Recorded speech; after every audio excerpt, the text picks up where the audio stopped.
अस्सलाम वालेकुम दोस्तों, अॼु किने वीडियो में मां तव्हांखे ॿुधाइण वारो आहियां रुबी अली ऐं इरशाद जागरानी जे बारे में। इरशाद जागरानी ऐं रुबी अली जो हिकु सोशल मीडिया ते वीडियो वायरल थी चुको आहे ऐं जेके तव्हां नवां तस्वीर ॾिसी रहिया आहियो, इन ते काफ़ी माण्हू तनक़ीद सोशल मीडिया ते करे रहिया आहिनि। दोस्तों, कुझु कलाक पहिरियां रुबी अली जेके तस्वीर तव्हां ॾिसी रहिया आहियो, इहो पंहिंजे फेसबुक पेज ते रखियूं। उन खां बाद में काफ़ी माण्हू तनक़ीद करे रहिया आहिनि ऐं काफ़ी माण्हू ग़लति ऐं सही बि कमेंट में लिखी रहिया आहिनि।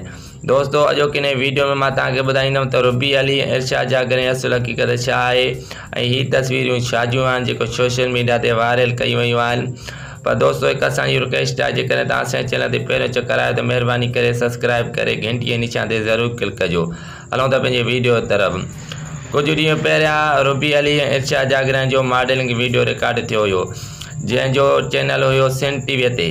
सन टीवीअ ते हिन जो गानो रिकॉर्डिंग थियो इरशाद जागरानी रुबी अलीअ जो।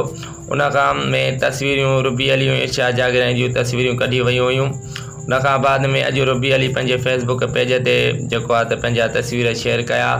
उन खां बाद में सोशल मीडिया ते वायरल थी चुका आहिनि ऐं रुबी अली ऐं इरशाद जागरानी जो शॉर्टकट वीडियो बि सन टीवीअ ते मॉडलिंग जो अची वियो आहे।